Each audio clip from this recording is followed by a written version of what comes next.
Transfer Padmalatha, consultant pulmonologist, Srilatha hospital, Rajahmundry.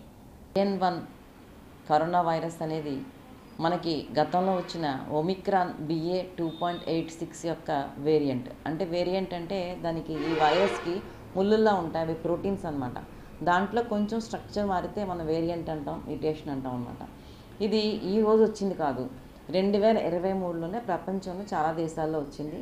అంత పెద్దగా ఎక్కడా కూడా గణనీయమైన ఇబ్బంది కానీ ప్రమాదం కానీ జరగలేదు.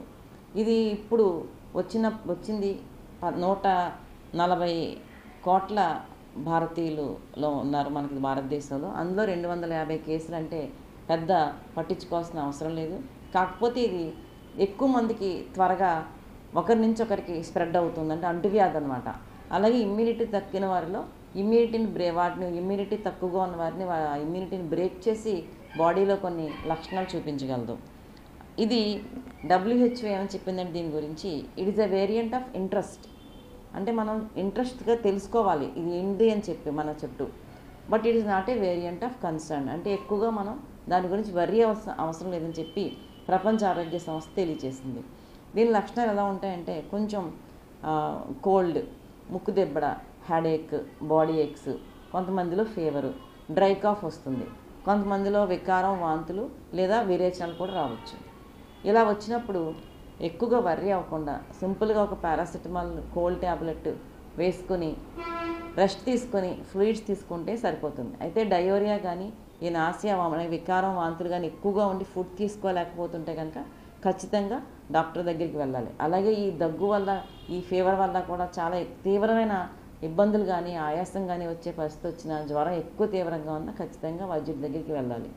అయితే ఇది ఎక్కువ మందికి ఒకరి నుంచి ఒకరికి స్ప్రెడ్ అవుతుంది కాబట్టి అందరూ కూడా సమూహాలు అంటే గుంపులు ఎక్కువగా ఉన్న చోటకి వెళ్ళినప్పుడు ఖచ్చితంగా సోషల్ డిస్టెన్స్, ఇంతకుముందు మనం 3 feet అనుకున్నాం కదా అది, అయితే మనం తప్పనిసరిగా వెళ్ళవలసి వచ్చినప్పుడు 3 feet కుదరదు కాబట్టి ఖచ్చితంగా మాస్క్ ధరించాలి. అలాగే ఎక్కడున్నా సరే చేతులను శుభ్రంగా ఉంచుకోవాలి. చేతులను శుభ్రంగా ఉంచుకోవడానికి శానిటైజర్ ఒక్కటే మార్గం కాదు, సింపుల్ సోప్ వాటర్తో వాష్ చేసుకుంటే మనకి ఎక్కడైనా వైరస్ ముట్టుకుంటే ఆ వైరస్ వాష్ అయిపోతుంది.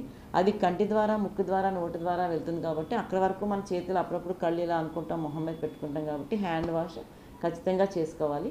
ఇలా సోప్ వాటర్తో కుదరని వారు శానిటైజర్ని క్యారీ చేయాలి. వ్యాధినిరోధక శక్తి తక్కువగా ఉన్నవారంటే ఇప్పుడు డయాబెటీస్ అంటే చక్కెర వ్యాధి ఉన్నవారు, స్మోక్ చేసేవారు, మత్తు పదార్థాలు ఏ రకంగా ఆల్కహాల్ కానీ వేరే గంజాయి లాంటి మత్తు పదార్థాలు తీసుకునేవారు, ఆర్గాన్ ట్రాన్స్ప్లాంటేషన్ అయ్యి అంటే అవయవ మార్పిడి జరిగిన తర్వాత ఈ అవయవం రిజెక్ట్ అవ్వకుండా ఇమ్యూనిటీని సప్రెస్ చేసే మెడిసిన్స్ తీసుకునేవారు, అధిక బరువు ఉన్నవారు, గర్భిణీ స్త్రీలు, అలాగే వయసు పైబడి 60 సంవత్సరాలు పైబడిన వారు, చిన్నపిల్లలు రిస్క్ అనమాట, హై రిస్క్, వీరికి ఇమ్యూనిటీ తక్కువగా ఉంటుంది. వీరు ఖచ్చితంగా ఎవరికి వాళ్ళకే సెల్ఫ్ లాక్డౌన్ చేసుకుంటే మంచిది. అంటే బయటికి వెళ్లకుండా దేశం అంతా లాక్డౌన్ చేసే పరిస్థితి రాకపోవచ్చు. ఇంతకు ముందులాగే COVID-19లో ప్రతి చోట రక్తం గడ్డగట్టింది, ఊపిరితిత్తుల్లో రక్తం గడ్డగట్టడం వల్ల ఆయాసం వచ్చింది, ఆక్సిజన్ లెవెల్స్ పడిపోయినాయి. అలాంటి పరిస్థితి రాకపోతుంది. 2023 నుంచి ప్రపంచంలో ఈ వైరస్ ఉంది, ఎక్కడా కూడా COVID-19 సిమ్టమ్స్ అయితే కనపడలేదు. కాబట్టి అందరూ కూడా మీ యొక్క వ్యక్తిగత పరిశుభ్రతను పాటించి మిమ్మల్ని, మీ కుటుంబాన్ని, మీ సమాజాన్ని కూడా కాపాడుకుంటారని కోరుకుంటున్నాను. నమస్కారం.